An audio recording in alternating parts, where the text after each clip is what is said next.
Halo Sobat Peziarah sekalian, jumpa lagi dalam podcast Peziarah, dan baru-baru ini Paus kita memulai sinode dari tingkat keuskupan nih.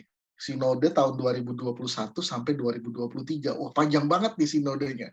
Lalu kira-kira apa yang menarik dari sinode ini yang dibuka oleh Paus Fransiskus baru-baru ini, dan kira-kira orang muda bisa apa ya?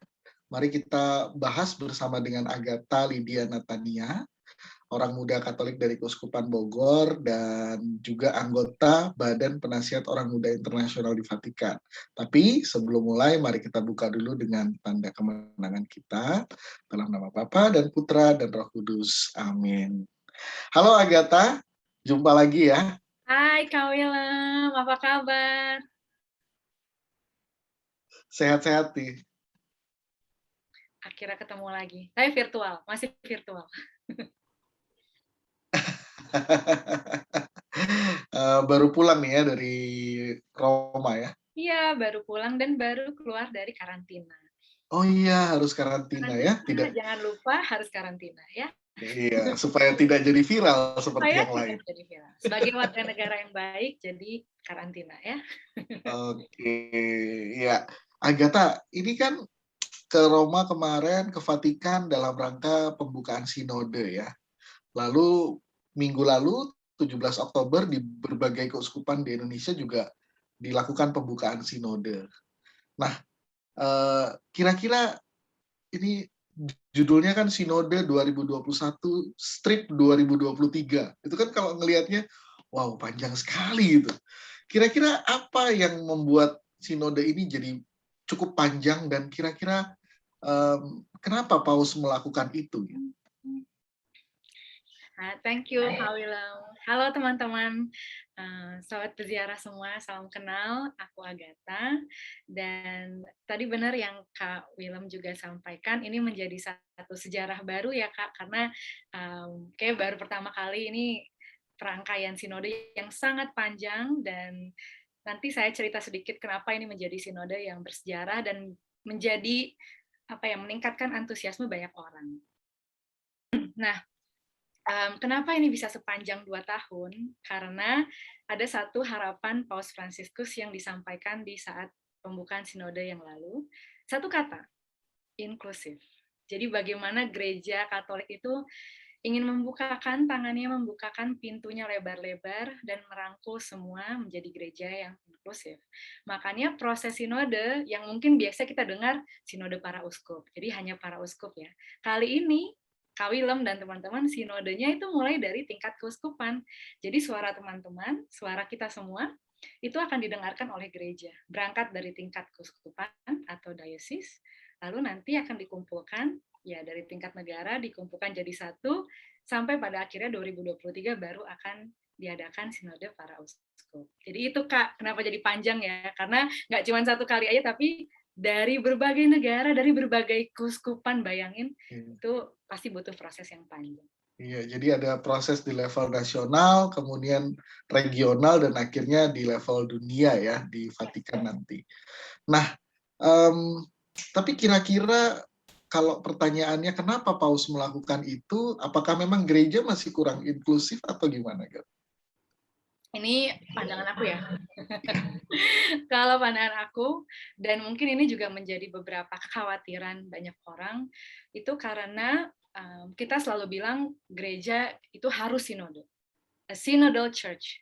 Tapi apakah selama ini praktik gereja yang sinode itu sudah terlaksana dengan baik? Nah, itulah makanya kenapa jadi salah satu refleksi. Ini sinode tentang sinode. Jadi makanya kan waktu 2018 kan sinode tentang orang muda. Tapi sekarang sinode tentang sinode. Jadi kita mau melihat kembali bagaimana sih perjalanan bersama seluruh umat Allah sepanjang ini. Apa yang menjadi masalah? Apa yang harus dikuatkan? Apa yang harus ditingkatkan lagi supaya perjalanan berjalan bersamanya itu benar-benar kita menuju kepada gereja yang benar-benar inklusif, gereja yang berjalan bersama, di mana semua umat Allah tanpa terkecuali. Jadi kemarin banyak banget tuh di-highlight Kak Willem dan teman-teman, bagaimana sinergi antara kaum tertahbis, awam, orang-orang yang terpinggirkan, yang mungkin udah mulai meninggalkan gereja gitu. Tapi gimana caranya supaya kita bisa merangkul mereka lagi berada dalam satu perjalanan yang sama, berjalan bersamanya itu. Jadi rangkaian sinodenya itu nggak cuman ya udah ayo kita berjalan bersama, tapi benar-benar nggak makna sinodenya itu terasa dalam perjalanan. Itu jadi salah satu alasan. Jadi gereja yang sinodal, gereja yang benar-benar berjalan bersama, dan mungkin juga bisa lebih mendengarkan dan melibatkan partisipasi umat di level bawah gitu ya. Benar banget. Oke, mulia sekali nih tujuan dari Paus Ya, makanya Fransiskus ya. jadi seru banget kan Kak, karena kayak wah ini banyak orang yang mengatakan gimana caranya mendengarkan segitu banyak. Di homilinya Paus Fransiskus juga pas hari Minggu kemarin pembukaan sinode, kalau teman-teman nonton, Paus Fransiskus juga bilang kayak saya mengerti ini akan capek. Bayangin kita akan mendengarkan banyak cerita gitu. Ini akan proses yang panjang, tapi ini pakai bahasa agak lain nggak apa-apa ya, boleh ya? Nggak apa-apa, nggak apa-apa. Dia Paus Fransiskus bilang ya setelah perjalanan ini, setelah mendengarkan itu akan berubah. Jadi kayak pengalaman itu dibilangnya cikam dia, mengubah kita. Jadi yang sebelum kita mendengarkan cerita umat Allah siapapun itu setelah kita mendengarkan cerita-cerita mereka, mendengarkan secara aktif, itu akan merubah diri kita. Makanya walaupun itu prosesnya panjang, capek, tapi gereja harus mendengarkan semua umatnya tanpa terkecuali. Itu sih yang dan memang kalau dari segi nature ya, mendengarkan itu lebih tidak mudah ya ketimbang kita ngomong ya. Banget kayak oh iya ngerti, udah ngerti kok. Ya, gitu kan kayak iya ngerti. Yeah. Tapi lebih butuh kayak sabar, mau untuk mendengarkan. Nah, Agatha kan baru pulang nih dari Vatikan. Lalu kalau boleh tahu, apa yang dilakukan Agatha selama di sana? Kemarin tanggal 9 itu acara pembukaan sinodenya, Kak. Jadi pembukaan sinodenya sama Paus Fransiskus, ada juga diskusi sinodenya bersama dengan kardinal, uskup, romo, suster, awam, orang muda, itu hari tanggal 9, dan tanggal 10-nya ada misa bersama Paus Fransiskus. Tapi sekalian ke Roma, sekalian ke Vatikan, saya juga hadir di rapat atau pertemuan Badan Penasihat Orang Muda Internasional. Karena selama ini, semenjak kita terpilih, itu meetingnya semua online. Jadi ini pertama kalinya kita ketemu offline, berjumpa dengan Vatikan, dengan Dicastery, for Laity, Family and Life, dan juga bertemu sama teman-teman perwakilan orang muda lainnya. Jadi ada dua pertemuan kemarin. Nah, oke. Sebagai sebuah hal yang baru, dan mungkin bisa dikatakan ini gebrakan ya, tadi kalau bahasanya Agatha kan ini sejarah nih dalam gereja. Kira-kira apa hal yang baru dan penting yang mungkin harus diketahui nih oleh orang muda terkait dengan sinode ini, Agatha? Untuk orang muda khususnya ya.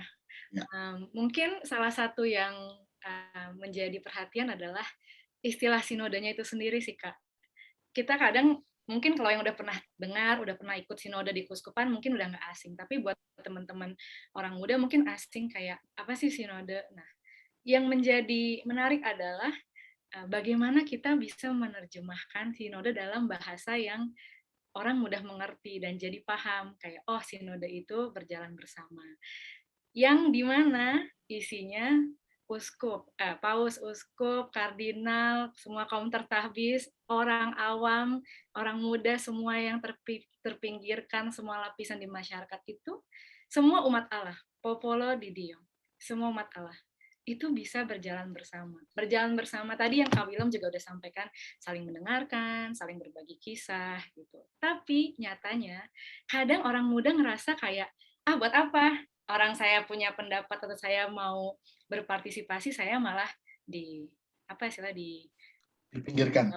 Dipinggirkan atau ngapain orang muda nanti aja, atau oke, orang muda dilibatkan tapi mungkin perannya minimal ya, kayak ya udah bantu ini aja gitu. Nah, yang menarik nih teman-teman, di sinode kali ini ini kayaknya ini juga merupakan buah dari Sinode Orang Muda tahun 2018 yang lalu. Waktu Sinode tahun 2018 itu kan memang salah satu intinya bagaimana Paus Fransiskus menyatakan orang muda masa kini gereja.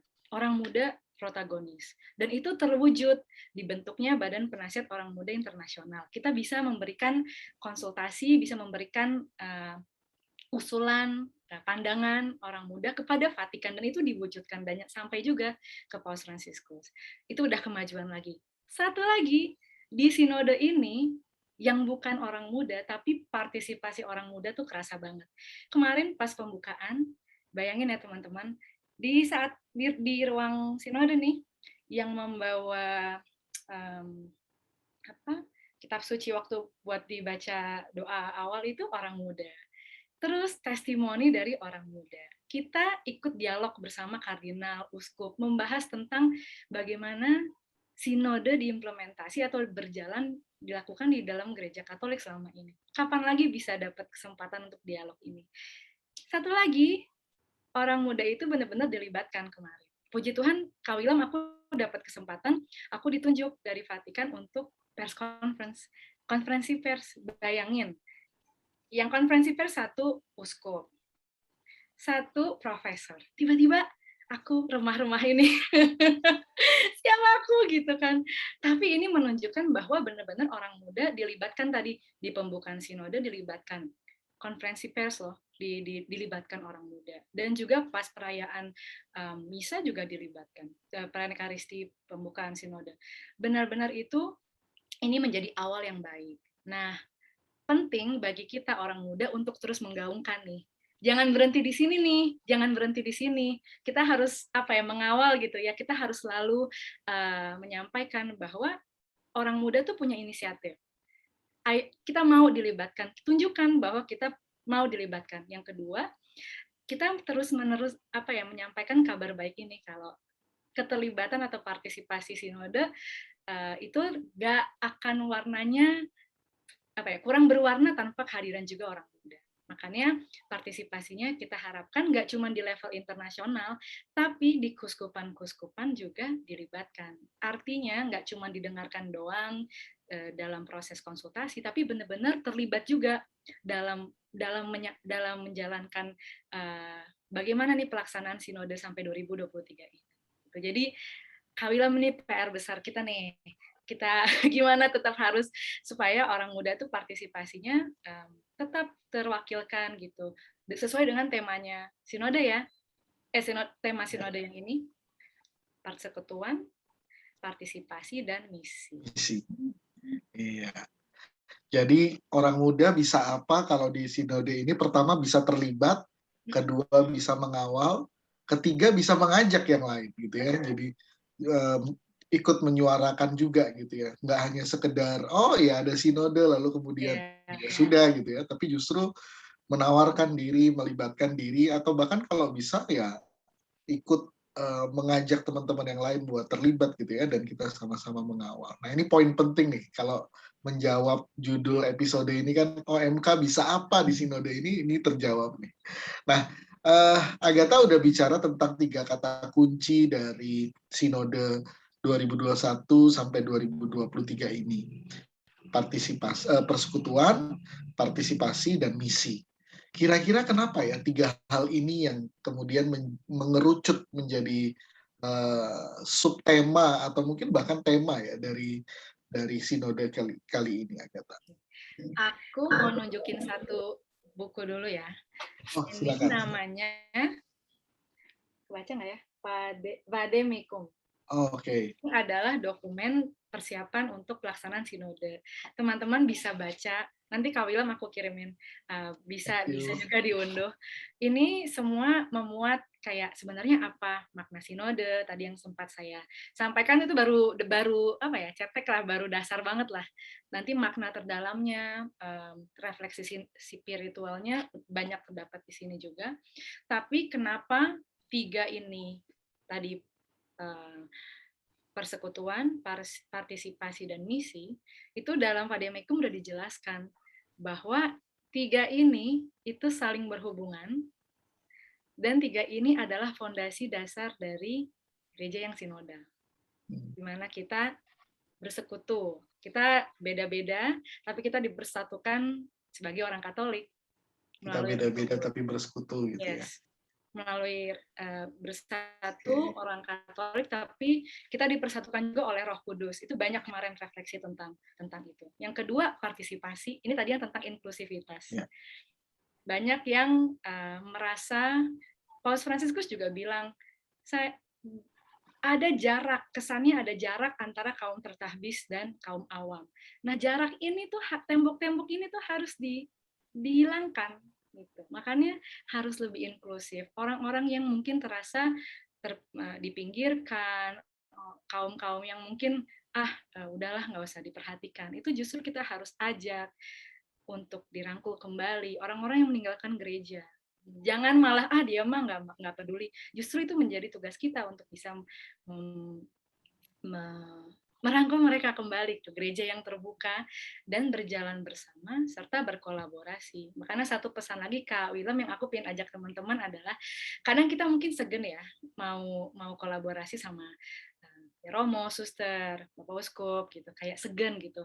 Tapi sebenarnya nggak usah khawatir teman-teman karena memang dari kita semua sama-sama umat Allah gitu. Tuhan sayang sama kita semua. Jadi kita pun bisa ambil inisiatif tadi, mau ngambil kolaborasi, walaupun ada banyak tantangan ya, tapi kita tetap bisa terus berusaha untuk memang partisipasi ini terwujud. Satu lagi misi. Nah, ini berkaitan dengan evangelisasi ya, gimana kita bisa ikut mewartakan juga kabar sukacita, mewartakan kesaksian yang kita alami, terutama juga menghadapi permasalahan baru. Kemarin menarik banget nih Kak Willem, Paus Fransiskus bilang gini, kita nggak bisa menyelesaikan masalah-masalah baru dengan cara yang lama. Nggak bisa. Sekarang pandemi, kemajuan teknologi segala macam. Nggak bisa kita pakai cara-cara yang lalu. Atau kemarin Paus Fransiskus bilang ada penyakit, ya dari dulu udah begini caranya. Nah itu tuh sebuah risiko. Jadi jangan terlena kayak dari dulu udah begini, tapi kita harus bisa bersama-sama nih bagaimana menghadapi berbagai masalah yang baru. Jadi 3 ini tadi berkaitan banget ya Kak, persekutuan, partisipasi, dan misi mewujudkan gereja yang sinodal. Sinodal. Oke, jadi benar-benar jati dirinya gereja sinodal bertumbuh pada 3 itu ya. Ya. Oke. Lengkapnya bisa dibaca di Vademekum. Oke. Tadi baru sedikit. Thank you Agatha. Nanti biar teman-teman juga nanti kalau sudah ada linknya kita share juga biar teman-teman juga bisa mengakses. Kalau Agatha kan juga pernah ikut sinode yang 2018 ya, yang sinode orang muda ya. Dan kemudian sekarang ikut lagi meskipun baru pembukaan. Kira-kira ada perbedaan atau mungkin ada persamaan yang dirasakan oleh Agatha? Oke. Kemarin yang sinode 2018 aku ikutnya yang pasca sinode. Jadi ada 3 rangkaian pre-sinode, sinode, dan pasca sinode. Aku ikutnya yang sinode, jadi bagaimana hasil sinode dan juga bagaimana dokumen Christus Vivit itu bisa semakin tersebar di orang muda. Tapi kalau pandangan aku Kak, ini progresnya tuh kelihatan. Kayak yang tadi aku bilang, partisipasi muda yang kita perjuangkan dan juga disuarakan di Sinode Orang Muda itu buah-buahnya udah makin terlihat dari keterlibatan orang muda. Dan juga partisipasi orang muda dalam mewujudkan gereja yang sinodal ini. Kadang kan kita terbentur sama hierarki, terbentur sama kayak ada rasa segan atau orang muda ngerasa kayak ada inilah jurang gitu ya. Nah, tapi ini jurang-jurang itu semakin kelihatan, jembatannya itu udah mulai kelihatan, walaupun mungkin step by step ya, pelan-pelan, karena ini baru tahap pertama pembukaan sinode ini, keterlibatan orang muda ada, tapi ini masih sampai tahun 2023, makanya masih agak dini ya untuk kita lihat apakah keterlibatannya banyak, makanya kita harus selalu untuk sampaikan bahwa supaya nggak cuma dilibatkan hanya ikut menyampaikan pendapat, menyampaikan cerita, didengarkan, tapi juga dilibatkan dalam keseluruhan proses sinodenya. Itu sih yang mungkin bedanya karena 2018 sinodenya khusus orang muda, jadi kan perhatiannya orang muda, orang muda. Tapi kan sekarang sinode yang 2023 kan lebih keseluruhan. Jadi bagaimana orang muda itu bisa membantu mewujudkan gereja yang sinodal. Nah, kemarin sih banyak realita-realita yang orang muda sampaikan tentang bagaimana orang muda itu merasa menjadi bagian dari orang yang terpinggirkan, kadang nggak didengarkan ceritanya, mengalami ada jarak bersama dengan kaum tertabis. Ini kan bukan gereja yang sinodal, kayak merasa nggak diterima untuk masuk ke gereja gitu. Makanya Paus Fransiskus bilang kita harus membuka gereja ini dengan pintu-pintu yang terbuka, karena gereja itu rumah semua orang, gereja itu semua umat Allah gitu. Jadi orang muda menurut saya itu bisa berperan banyak nih Kak Willem di sini. Karena kita tuh kan orangnya rame, penuh semangat, penuh dengan gimana ya, kayak ya gitu loh, seru gitu. Jadi kita bisa punya peluang besar nih untuk mewujudkan tadi gereja menjadi rumah untuk semua orang. Yang kita tadinya mulai mungkin meninggalkan gereja atau merasa ditinggalkan, ayo kita bantu sama-sama untuk merangkul kembali. Dan yang terakhir nih, kita kadang mendapatkan banyak tantangan, tapi kita selalu mau coba lagi, bangkit lagi. Itu semangat yang menurut saya sangat penting, karena dalam mewujudkan gereja yang sinodal ini nggak gampang. Kayak tadi 2 tahun nih proses mendengarkan dari keuskupan sampai nanti dibawa ke internasional, pasti banyak tantangan, pasti banyak hal, ya banyaklah rintangannya. Nah, itu semangatnya orang muda bisa membantu menjaga supaya nanti sampai tahun 2023 dari hasil-hasil cerita semua orang dari berbagai negara kita bisa melihat bagaimana nih caranya supaya berjalan bersama sebagai umat Allah itu bisa terwujud. Oke, nah Agatha, kalau melihat dari dekat di Vatikan bagaimana pembukaan kemarin untuk sinode kita ini, kira-kira Agatha melihat sesuatu nggak dari, ini kan Paus punya cita-cita mewujudkan gereja yang sinodal gitu ya. Kalau dari kacamata Agatha sendiri, sosok beliau ini memang tepat sekali untuk punya cita-cita seperti ini, atau sebenarnya masih agak jauh untuk mewujudkan hal itu? Kalau menurut aku, Paus Fransiskus tuh benar-benar bahasa Inggrisnya mean it ya. Dalam dia menyampaikan itu, apa yang dia sampaikan tuh benar-benar apa adanya realitas sekarang.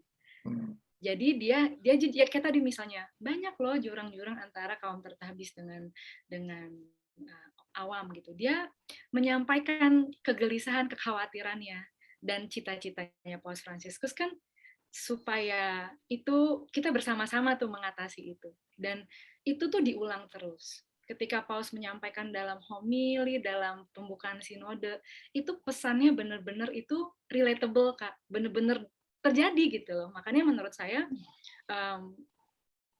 cita-cita yang diharapkan Paus Fransiskus itu bukan hanya beliau saja, tapi benar-benar jadi kayak menyentuh kita gitu. Iya ya gitu. Tapi gimana ya kita supaya bisa bersama-sama dengan Paus Fransiskus mewujudkan cita-cita itu. Dari cara beliau menyampaikan, dari caranya yaitu melakukan banyak inisiatif yang Paus itu kan sama semua orang benar-benar terbuka ya.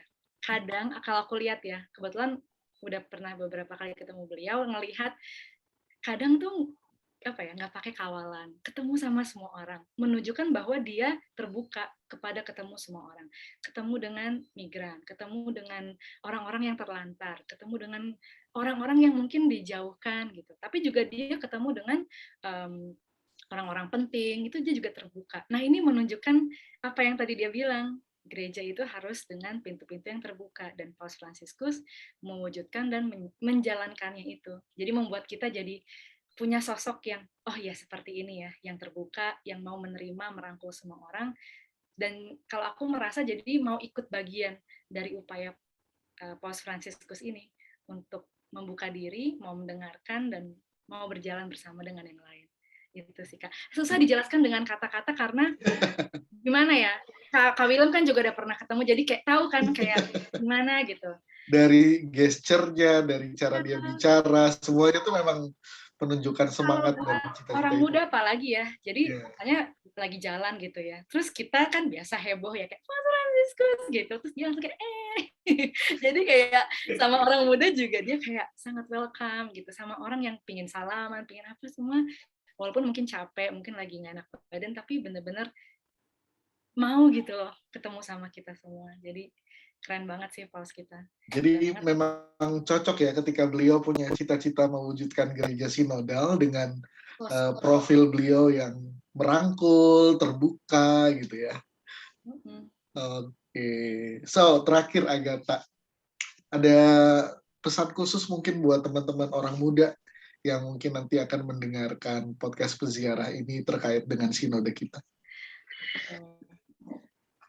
Pesan khususnya buat teman-teman, satu, mari kita saling mendengarkan, karena kadang kita orang muda pinginnya didengarkan, tapi kita juga lupa untuk mendengar. Jadi pesan nomor satu, mari kita membuka telinga, mau mendengarkan, mendengarkannya dengan baik, dengan perhatian ya, active listening. Jadi mendengarkan dengan sungguh-sungguh. Tapi yang nomor dua adalah marilah kita juga membuka diri, membuka hati kita, bahwa ada banyak realita-realita mungkin dan tantangan, dan itu jangan jadi membuat kita makin menjauh, tapi bagaimana dengan keterbatasan yang ada, dengan masalah yang ada, tapi kita mau membuka diri untuk mau berjalan bersama, mau berkolaborasi dengan yang lain. Karena tanpa ada kemauan untuk membuka diri, membuka hati, membuka pikiran, ya kita diem aja, kita nggak mau berjalan bersama.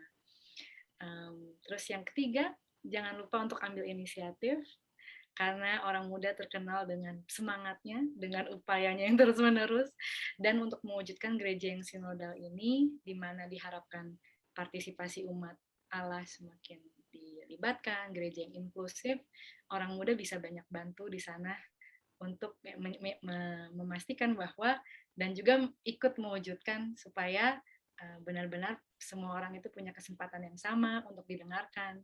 Harapannya terhadap gereja Katolik, bagaimana kegelisahannya, bagaimana realita yang ada, itu benar-benar semua terdengar. Dan marilah kita juga sama-sama mewujudkan gereja Katolik adalah rumah kita. Dan semua orang diundang dan boleh masuk ke dalamnya. Oke, belajar mendengarkan, bukan hanya mau didengarkan, lalu belajar membuka diri, membuka hati, membuka pikiran gitu ya, supaya bisa berjalan dengan yang lain, dan harus mau terlibat gitu ya, di dalam dan ambil inisiatif untuk mewujudkan gereja kita sebagai rumah bersama. Wow, keren banget. Dan jangan lupa Sobat Peziarah untuk mendoakan seluruh proses sinode ini, karena sinode ini begitu panjang, pasti melelahkan, tetapi mungkin gereja akan memetik buah-buah yang manis nanti ya, ketika sinode ini usai. Terima kasih banyak Agatha untuk waktunya dan sudah mau berbagi dengan kita terkait dengan sinode. Semoga inspirasi dari Agatha ini sama-sama. Semoga inspirasi dari Agatha ini semakin membuat teman-teman orang muda tahu di masa-masa sinode ini bisa melakukan apa, bisa berbuat apa, bisa berkontribusi apa. So, jadi teman-teman, Sobat Peziarah sekalian, dimanapun teman-teman berada, silakan cek di keuskupannya masing-masing, sudah mulai atau belum.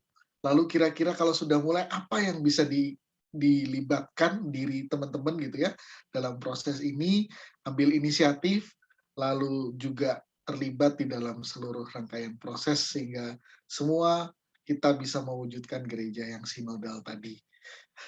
Dan kita jumpa lagi dalam podcast Peziarah dalam episode berikutnya. Jangan lupa like, comment, dan subscribe YouTube Peziarah Katolik dan juga follow Instagram Peziarah @peziarahkatolik.id untuk mengikuti konten-konten kita. Kita tutup konten kita kali ini dengan tanda kemenangan kita dalam nama Bapa dan Putra dan Roh Kudus. Amin. Thank you Sobat Peziarah, thank you Agatha. Terima kasih semua.